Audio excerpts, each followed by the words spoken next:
몇 년 전에 알았던 그런 목사님이 한 분 계십니다. 이분이 특징은 뭐냐면은 꿈을 해석하시는 그런 분이십니다. 그래서 비행기를 타고 갈 때에도 내가 꿈을 해석하는 사람이다 그렇게 말했더니 그 비행기 타고 가는 스튜어디스들이 다 줄 서가지고 내 꿈도 좀 해석해 주세요 라고 이렇게 얘기를 한다라는 겁니다. 근데 이분은 꿈을 통해서 복음을 증거하시는 분입니다. 그래서 수암밑 같은 데에 텐트를 쳐놓고 당신의 꿈을 해석합니다. 그렇게 해가지고 사람들을 모아서 꿈을 해석해 줍니다. 꿈을 해석할 때 그럼 사람들이 관심을 갖는 거죠. 저는 이런 꿈을 꿨습니다. 이런 꿈을 꿨습니다. 라고 얘기를 합니다. 그러면은 이분은 그 꿈에 대해서 얘기를 하는 거예요. 당신 꿈을 꾸니까, 꿈을 꾼 걸 들어보니까 굉장히 위험하다. 굉장히 위험하다. 그렇게 얘기를 하고 그런 경우들이 있죠. 그때 이제 보통 토종비결이나 아니면 오늘의 운세 같은 데는 물을 조심하십시오. 그런데 그런 게 아니고 당신 보니까 하나님이 정말 사랑하셔서 하나님이 당신을 정말 사랑하셔서 미리서 알려주는 거다.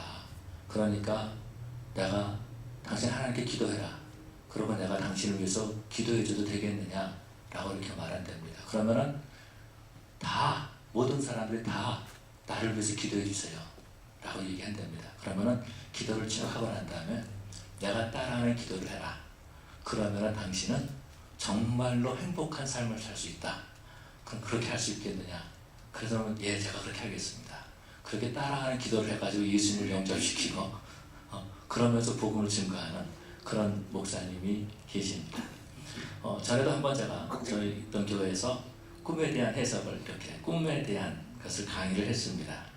그런데 놀라운 것은요, 제가 이 꿈에 대한 강의를 할 때마다 놀라운 사건들이 벌어집니다. 그래서 몇몇 분들이 저를 찾아와가지고 목사님 저 이 꿈 꿨는데 이거 뭐죠? 저 꿈 해석하는 사람 아닙니다. 전도를 하기 위해서 자기만이 알고 있는 그 꿈을 들어주고 그 꿈을 통해서 복음을 증거한다는 거죠. 저한테 또 와가지고 목사님 이런 꿈 꿨는데 해석해 주세요. 저 꿈 해석하는 사람은 아닙니다. 꿈은요 보통 네 가지가 있습니다. 첫 번째 꿈은 어떤 거냐면은 강력한 어떤 영향력이나 충격을 받았을 때의 뇌 활동에서 나오는 그런 꿈입니다. 이런 꿈은 어떤 꿈이냐면은 밤에 아주 으시시한 영화를 봤다거나 무서운 말을 들었다거나 그러면 잠잘 때에 그것을 연상해서 꿈을 꾸는 겁니다. 이것이 뇌 활동에서 나오는 그런 꿈이고요. 그래서 어린아이들한테 무서운 영화를 보여주지 않는 것이 그래서 그렇습니다. 아이들은 잠자다가 놀라가지고 무서워하는 그런 일들도 있죠. 두 번째 꿈은 어떤 것이냐면 몸의 호르몬의 변화로 말미암아서 보는 그런 꿈입니다. 청소년 때라든가 아니면은 갱년기 때라든가 이럴 때 그런 나오는 그런 꿈들이 있습니다. 세 번째는 저와 여러분들이 가장 많이 꾸는 꿈이 있어요. 무슨 꿈이냐면 개꿈, 별 볼 일 없는 꿈이다라는 겁니다. 꾸고 난 다음에 잊어버리는 거예요. 그런데 네 번째 꿈이 어떤 거냐면 영적인 꿈입니다. 영적인 꿈은 하나님이 주시는 꿈이 있고 그리고 사탄이 주는 꿈이 있습니다. 하나님이 주시는 꿈은요 우리가 금방 알 수 있습니다. 왜냐하면은 그 꿈을 꾼 사람들은 대부분이 자각을 하는 겁니다. 하나님이 내게 이렇게 말씀하셨구나 라는 것을 안다라는 거죠. 오늘 성경 본문에서 보면은 그런 모습들을 볼 수 있습니다. 요셉이 꿈을 꿀 때에 천사가 하나님의 사자가 나와서 말하는 거죠. 마리아 데려오기를 두려워하지 말라 이렇게 말하는 그런 모습을 볼 수 있습니다. 그러고 난 다음에 성경에서는요 24절인가요? 요셉이 마리아를 데려왔다. 주의 사자가 분부한 대로 마리아를 데려왔다라고 그렇게 말해주고 있습니다. 어딘가 모르게 좀 이상하지 않습니까? 제가 어제도 결혼식에 참석을 했습니다. 요즘 결혼식에는요 정말 조심해서 가야 돼요. 그런데 참 힘든 게 어떤 거는 이런 겁니다. 불렀기 때문에 가야 되는 거예요. 그 사람한테 불렀기 때문에 나를 특별하게 봐준 거예요. 그래서 가는 겁니다. 그런데 결혼식 한번 가면은요 옛날 같으면 결혼식 한 25분 30분 그 다음에 밥 먹는데 한 30분 또 교제하는데 1시간 2시간이면 갔다 올 수 있어요. 그런데 요즘은요 결혼식 한번 가면 여러분 아시겠지만은 잘못 걸려들면은요 5시간은 미니멈입니다. 너무 힘들어요. 그냥 계속 시간 보고요. 그 다음에 일어나야 되나 말아야 되나 걱정하게 돼요. 더더군다나 가족이 되면은요 못 일어나요. 왜냐하면 소개해야 되기 때문에 굉장히 어렵습니다. 그런데 어제도 결혼식 갔다 왔는데 여러분 결혼을 꿈꾸고 난 다음에 할 수 있습니까? 내가 저 남자랑 결혼해야겠다. 꿈에 저 남자랑 결혼하라 그랬으니까 해야 되겠다. 그런 사람 있겠습니까? 꿈에 저 여자랑 결혼하라고 누군가가 말한 것 같은데 내가 해야 되겠다. 그럴 수 있습니까? 그럴 수 없다라는 겁니다. 왜요? 결혼은 중요한 거기 때문에 그런 거예요. 특별히 크리스찬의 결혼은 중요합니다. 영적인 일이기 때문에 그런 거예요. 그렇기 때문에 크리스찬들은요, 저 사람이 얼마나 많이 배웠느냐, 돈 얼마나 가지고 있느냐, 얼마나 건강하냐, 얼마나 똑똑하냐, 얼마나 비전이 있느냐, 그걸 보는 게 아니라 뭘 보죠? 믿음을 보는 겁니다. 그 사람이 얼마나 잘 믿고 있느냐 뿐만 아니라 그 사람이 정말 영적인 유산을 가지고 있는 그런 사람인가, 그 부모님은 신앙생활 잘하고 있는가, 이런 것들을 보면서 결혼하는 것을 볼 수 있습니다. 아무렇게나 하는 것이 아니에요. 그런데 꿈꾸고 난 다음에 결혼한다? 이거는 도저히 불가능한 일이다라는 겁니다. 혹시 여러분들께서 자녀들이 여러분에게 와가지고 엄마 내가 결혼해야 되는데요. 꿈에 어떤 사람이 나에게 어떤 여자랑 결혼하라고 그랬으니까 나 결혼할 거예요. 여러분 그런다면 뭐라 그러겠습니까? 너 미쳤구나. 너 미쳤구나. 아마 이렇게 말할지 모르겠습니다. 그런데 오늘 성경에서 보니까 이렇게 말씀하고 있습니다. 요셉은 의로운 자라고 말해주고 있고 마리아를 가만히 끊고자 하려고 했다라는 것입니다. 여러분 요셉의 마음을 한번 생각해 보시길 바랍니다. 이 마리아와 함께 계속해서 정원한 사이였고요. 그러고 난 다음에 교제를 했고요. 데이트를 했습니다. 그런데 마리아가 어느 날 사라진 겁니다. 자기 친척집에 간다고 가버린 거예요. 그리고 한 3개월쯤 있다가 오더니 이 마리아가 입덧을 하기 시작합니다. 배가 불러오기 시작합니다. 그러면서 임신을 했다라고 말하는 겁니다. 이랬을 때에 이 요셉의 충격이 얼마나 크겠습니까? 배신감을 느끼겠죠. 도대체 이 여자가 누군가? 도대체 어떤 놈이랑 결혼을 하려고 저렇게 했던가? 라는 생각을 갖게 되고요. 그렇게 깨끗하게 보였던 마리아가 더럽게 느껴지기 시작했을지도 모른다라는 겁니다. 그런데 마리아 입술을 통해서 더 황당한 얘기를 듣는 겁니다. 내가 잉태된 것은 어떤 남자를 통해서 된 것이 아니라 성령으로 말미암아 잉태된 거야. 내가 메시아를 낳을 거야. 이렇게 말한다고 생각해 보세요. 그러면 마리아는 이 요셉을 생각할 때에 이 여자가 정신까지 이상했구나. 이렇게 된 겁니다. 이렇게 된 거예요. 그렇지만은 성경은 말하기를 요셉은 의로운 자라고 이렇게 말해주고 있어요. 그래서 가만히 끊고자 했다라는 겁니다. 이 말은 무슨 말이냐면은 자신이 아주 조용하게 그 문제를 해결함으로 말미암아서 그 당시의 문화에서 겪을 수 있는, 마리아가 겪을 수 있는 그 힘든 일들을 다 보호해 주겠다라고 하는 그런 마음이 의인이기 때문에, 의로운 자였기 때문에 갖고 있었다라는 것입니다. 그래서 가만히 끊고자 했는데 천사가 나와가지고 하나님의 사자가 와서 말하는 겁니다. 마리아를 데려오라 라고 말하는 거예요. 여러분 만약에 정말 천사가 그런 말을 했을 때에 이 요셉의 마음이 어떻겠어요? 하나님, 내가 바보입니까? 왜 내가 저 마리아랑 결혼해야 됩니까? 이 동네에 마리아만 여자 있습니까? 이 세상에 여자가 반인데 꼭 내가 저 여자랑 결혼해야 됩니까? 하나님 왜 나한테 그럽니까? 왜 나한테 저 여자를 결혼하라 그럽니까? 나도 알지 못하는 사람을 지금 아이를 베고 있는데 충분히 그렇게 말할 수 있다는 겁니다. 그런데 오늘 보면 성경에서 보니까 뭐라고 말해주고 있냐면은 요셉은 그 주의 사자가 분부한 대로, 주의 사자가 말한 대로, 명령한 대로, 말씀하신 대로 그대로 행했다라는 겁니다. 데리고 왔다라고 말해주고 있어요. 여러분 왜 그랬을까요? 하나님은 요셉이 의로운 자에 머물러 있는 것을 원치 않으셨습니다. 우리 하나님께서는요, 요셉을 사용하시되 메시아가 이 땅에 태어나실 때의 보호자로 이 요셉을 부르셨다는 겁니다. 요셉을 우리 하나님께서는요 사랑하시되 정말 의로운 자에서 멈추는 것이 아니라 의로운 자 이상의 자리로 옮겨주기를 원하셨고 상식 이상의 자리로 하나님께서는 요셉을 들어 사용하기를 원하신 줄로 믿습니다. 이 땅에 수많은 청년들이 있었지만 그 가운데서 하나님께서 요셉을 지적하고 부르신 거예요. 그러고 난 다음에 메시아가 이 땅에 태어날 때에 그 메시아를 보호할 수 있는 가장 적합한 자로 그 보호자로 이 요셉을 부르셨다라는 겁니다. 그래서 우리 하나님께서는요 그 요셉에게 주의 사자를 보내신 겁니다. 그리고 하나님께서 계획하신 일들을 말씀하고 계시는 거예요. 보라 처녀가 잉태하여 아들을 낳을 것이요 그 이름을 임마누엘이라 하리라. 내가 아이를 낳으면 그 이름을 예수라 하라. 그렇게 하면서 이 땅을 백성의 뒤에서 구원할 자이니라 라고 그렇게 말씀하고 계시는 모습을 볼 수 있습니다. 여러분 그런 것처럼 우리 하나님께서는요 오늘도 우리를 찾아와 주시고 우리를 상식 이상의 성도로 우리를 의로움 이상의 하나님의 사람으로 우리를 들어 쓰기를 원하고 계시는 줄로 믿습니다. 그래서 우리 하나님께서는 그 아들이 피 흘려서 죽으신 그 피 흘려서 죽으시고 그 피값으로 산 이 새 창조 교회를 우리에게 맡겨주시고 이곳을 기도하게 하시고 이곳을 예배하게 하신 줄로 믿습니다. 여러분 우리 하나님께서는요 우리를 그렇게 쓰기를 원하시는 거예요. 우리를 그렇게 사용하기를 원하신다는 겁니다. 그런데 많은 사람들은 그렇게 쓰임받는 것을 원치 않지요. 하나님 내가 바보입니까? 라고 말한다는 겁니다. 하나님 내가 뭐 때문에 그렇게 해야 됩니까? 하나님 왜 내가 손해를 봐야 됩니까? 라고 이렇게 생각한다라는 것입니다. 그런데 여러분 우리 하나님께서 우리를 불러 쓰시는 것이 이것이 손해보는 것이 아니라 하나님이 우리에게 허락하신 축복인 줄로 믿습니다.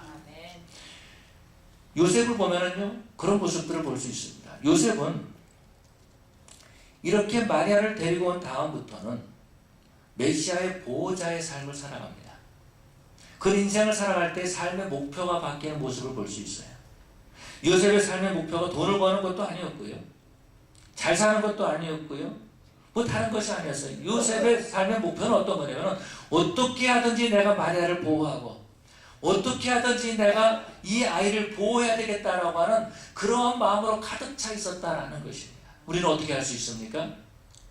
놀라운 것은요. 하나님께서 요셉에게 말씀하실 때는 계속해서 꿈에 말씀하시는 것을 볼 수 있습니다. 그리고 그 꿈을 말한 그대로 요셉은 순종하는 그런 그 모습들을 보게 되죠. 놀라운 것은 이런 것입니다. 요셉은 그때 그 삶이 바뀌게 되는데요. 어떻게 되냐면요. 하나님께서 말씀하실 때마다 그 놀라운 결정을 하는 것을 볼 수 있어요. 그래서 동방 박사들이 떠난 다음에 주의 사자가 현몽하여 꿈에 말씀하시는 겁니다. 네 아이를 데리고 애굽으로 내려가라 라고 말하죠. 그래서 요셉은 그 말씀 그대로 순종합니다. 여러분 꿈꾸고 난 다음에 나 미국 가야 되겠다 좋은 사람 있습니까? 그런 사람 있어요? 나 꿈꿨는데 나 미국 가야 돼. 그럼 보따리 싸가지고 오신 분들 계세요? 요셉은요 주의 사자가 말할 때 꿈에 말했어도요 하나님의 말씀으로 믿고 순종하고 그렇게 알고 그러고서 애굽으로 내려갔어요. 그러고 난 다음에 그가 애굽에 있을 때에 하나님께서 또 꿈에 말씀하시는 겁니다. 아이의 생명을 찾던 자가 죽었다. 그러니까 이스라엘로 돌아가라. 그러니까 그 말을 듣고 또 이스라엘로 올라갑니다. 그런데 이스라엘로 돌아갔는데 또 무서운 거예요. 두려운 거예요. 그래가지고 어떻게 하죠? 꿈에 또 하나님이 말씀하십니다. 너 나사렛으로 가라. 그래서 그 요셉은 또 나사렛으로 가는 그런 모습을 볼 수 있죠. 그 요셉의 삶을 한 발자국 한 발자국 보면 뭐냐면 목적이 하나입니다. 메시아를 보호하겠다는 거예요. 메시아를 보호하겠다는, 마리아를 보호하겠다는 겁니다. 그러면서 그 인생의 목표가 바뀐 모습을 볼 수 있습니다. 여러분, 우리 하나님께서 우리를 부르시고 우리를 들어 쓰실 때에 우리 인생의 목표가 바뀌어야 될 줄로 믿습니다. 내가 어떻게 하든지 하나님 나라에 쓰임받을 수 있을까? 내가 어떻게 하나님의 교회에 쓰임받을 수 있을까? 라고 하는 그런 삶의 목표로 바뀌고 하나님 앞에 헌신해서 정말 하나님 나라에 쓰임받는 그런 저와 여러분들이 되어야 될 줄로 믿습니다. 오늘 요셉을 통해서 우리가 알 수 있는 것은 두 가지를 생각해 볼 수 있는데, 첫째로 우리가 생각할 수 있는 것은 하나님은 상식 이상의 사람을 사용하신다라는 겁니다. 하나님은요 상식 이상의 사람을 사용하세요. 그런데 이민 생활하다 보면은 그런 모습들을 볼 수 있어요. 상식 이하의 사람들이 참 많아요. 뿌리가 없어요. 뿌리가. 말과 행동에서 상식 이하의 말과 행동을 하는 것을 너무나 많이 볼 수 있어요. 근데 이런 것들이 교회 안에 들어와가지고 교회를 혼란하게 하고 교회를 어렵게 하고 정말 복음을 방해하고 정말 충뿌리를 우리가 영적 전쟁을 해가지고 충뿌리를 사탄한테 내야 되는데 그 상식 이하의 사람들 때문에 서로 간의 분쟁을 일으키게 하는 그런 모습들을 볼 수 있습니다. 하나님의 일을 하지 못하게 한다는 거예요. 그런데 또 어떤 것이 문제죠? 상식적으로 신앙생활을 하는 것도 문제다라는 겁니다. 나는 다른 사람들에게 피해 안 주고 피해 안 받겠다라는 것입니다. 여러분이 한번 물어보십시다. 예배 시간에 우리 헌금 시간인대로 박수 치는 거 상식적인 겁니까? 상식 이하입니까? 상식 이상이라고 봅니다. 왜요? 우리가 하나님 나라에 쓰임받기를 원하기 때문에 우리 물질이 하나님 나라에 쓰임받기를 원하기 때문에 그런 거죠. 오래전에 한 2년 전을 기억합니다. 말씀을 증거할 때요. 하나님의 은혜가 너무 큰 거예요. 가만히 생각해 보니까 하나님이 나를 구원하시는데 그 아들 독생자를 세상에서 죽게 해가지고 피를 흘려가지고 나를 구원하신 거예요. 이게 계산이 맞지 않는 일이다라는 거예요. 계산이 안 맞는 거 이거는요. 그런데다가 내가 나 자신을 너무 잘 아는데 하나님께서 저를 말씀을 증거하는 목사로 세우셨어요. 그때 느낀 게 이런 겁니다. 예수님 바보 아니야? 예수님 바보 아니야? 그래가지고 그때 설교가 뭐야? 바보 예수. 바보여서 나를 사랑하신 것 같더라고요. 계산이 안 되는 거예요. 앞뒤 아무리 계산해도 아닌 거예요. 그런데도 하나님께서 저를 사용하신 거예요. 이게 뭡니까? 하나님의 사랑이다라는 거지. 사랑이다라는 겁니다.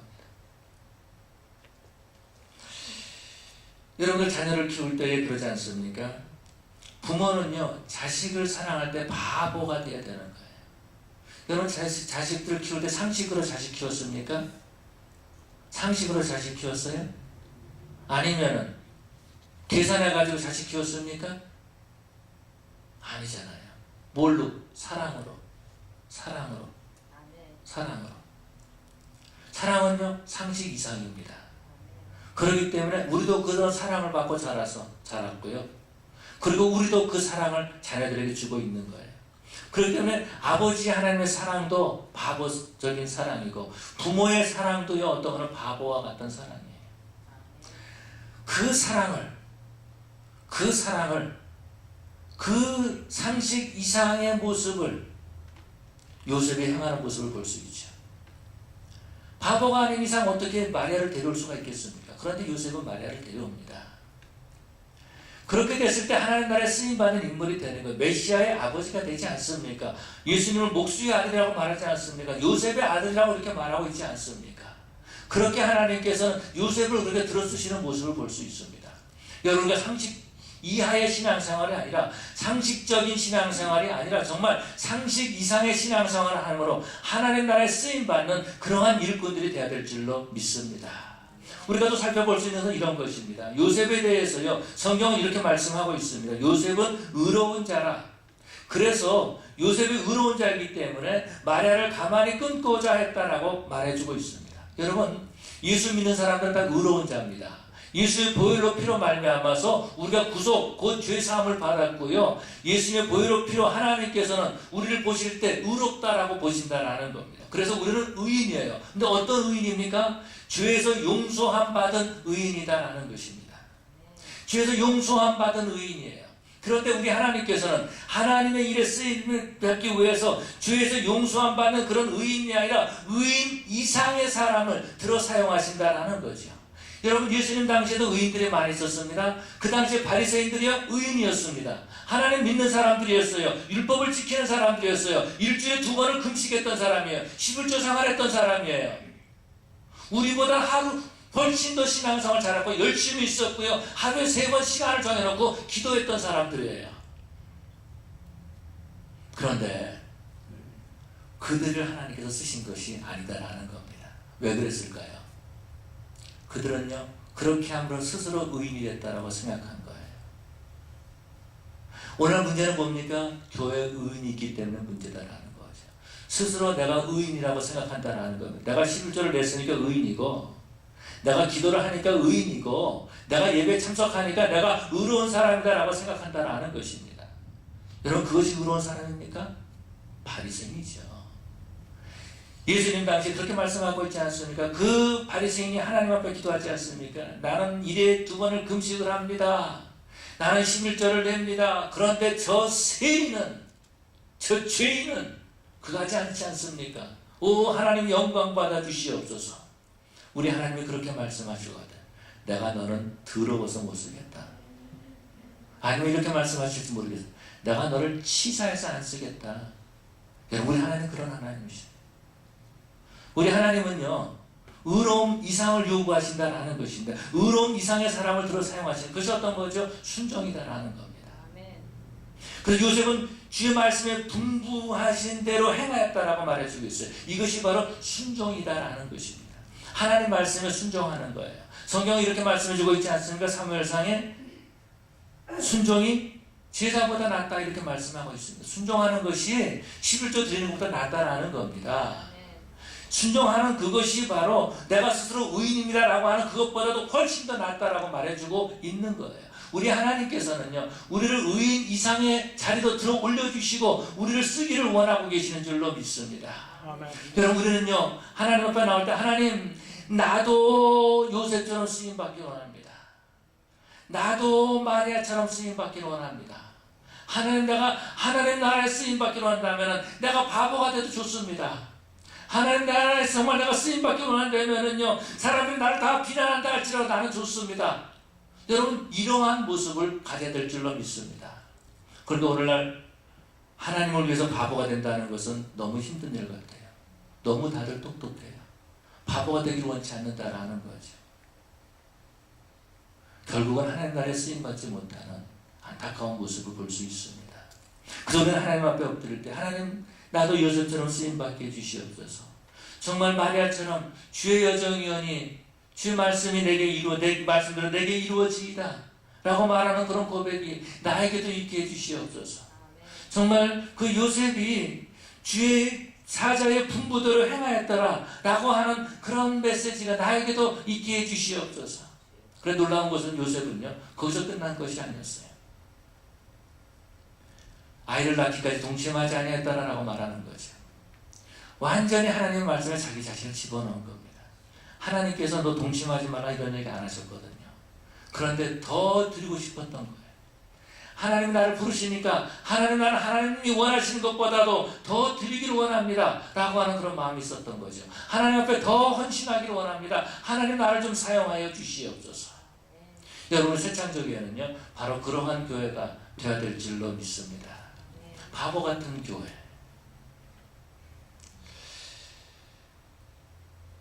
우리는 좀 바보 같은 교회가 됐으면 좋겠어요. 우리 교회가 부흥되기를 원합니다. 숫자적으로 많이 되기를 원하고, 그러나 숫자적으로 부흥되는 것 이전에 하나님, 정말 이 교회 오는 사람들마다 변화의 역사가 일어나게 해주시옵소서. 하나님, 부흥이 있기 이전에 이곳에 오는 심령들마다 예수님 만나게 해주시옵소서.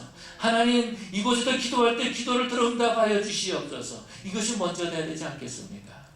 우리 교회만 하나님 부흥시켜 주시옵소서라고 하는 것이 아니라, 하나님, 이 교회로 말미암아서 지역교회가 부흥되게 해주시옵소서. 그렇게 기도해야 되지 않겠습니까? 하나님, 어떻게 하든지 우리 교회 사람들 많이 오게 해주세요. 지역의 교회 다 문 닫아도 상관없으니까. 그거 하나님 원하시는 걸까요? 하나님은요, 오늘 우리 교회에 말씀해도 좀 바보처럼 신앙생활하라 라는 것을 원하고 계세요. 상식 이상의 신앙생활, 상치 의로움 이상의 신앙생활을 하나님은 우리에게 요구하고 계신다라는 겁니다. 그래서 제가 여러분에게 다시 한번 또 상식 이하의 말을 한마디, 아니 상식 이하가 아니고 상식 이상의 말을 한마디 드리겠습니다. 몇 년 전 일입니다. 하나님 앞에 추수감사절이 돼가지고 헌금을 해야 되는데 헌금할 돈이 없는 거예요. 그럴 때 있잖아요. 헌금해야 되는데 헌금할 돈이 없잖아요. 그런데 너무 마음이 아픈 거예요. 그러면 추수감사금은 1년을 추수한 것을 감사하는 건데 감사할 만한 돈이 없는 거예요. 돈이. 그래서 하나님 앞에 하나님 내가 이러려고 목사했습니까?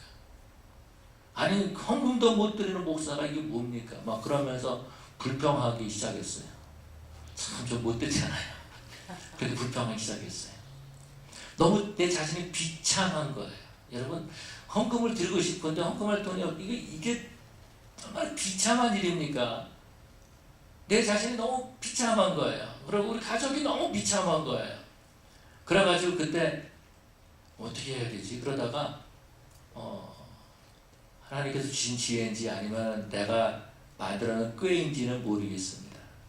여러분도 시험 되니까 조심하셔야 돼요. 근데 뭐 받지 않아서 받지요. 여러분 그 말씀을 지금 하라는 말이 아니니까 절대로 시험 들거나 그러지 마십시오. 그런데 그때에 제가 우리 교회 성도들한테 그런 얘기를 했습니다. 여러분들 추수감사 헌금을 위해서 적금을 드십시오. 적금을 드십시오 그랬어요. 기억나세요? 다들 기억나실 겁니다. 너무 충격적인 말이었을지 모르니까. 그런데 놀라운 것은 적금을 드신 분이 한 분도 없다라는 거예요. 네. 그런데 그때부터 저희는 우리도 적금 안 들었어요. 근데 그때부터 매달 추수감사 헌금을 준비를 했어요. 매달. 그러다 보니까 추수감사 될 때 헌금이 있더라고요.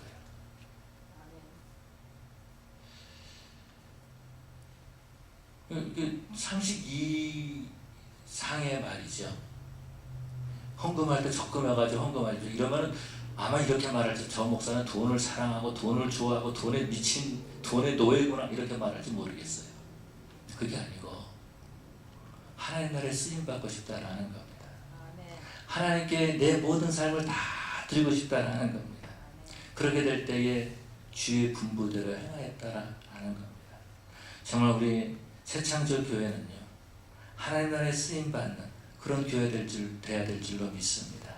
상식 이상의 교회를 만들어가고 의로움 이상의 교회를 만들어가는 그런 저 여러분 되시기를 간절히 축원합니다.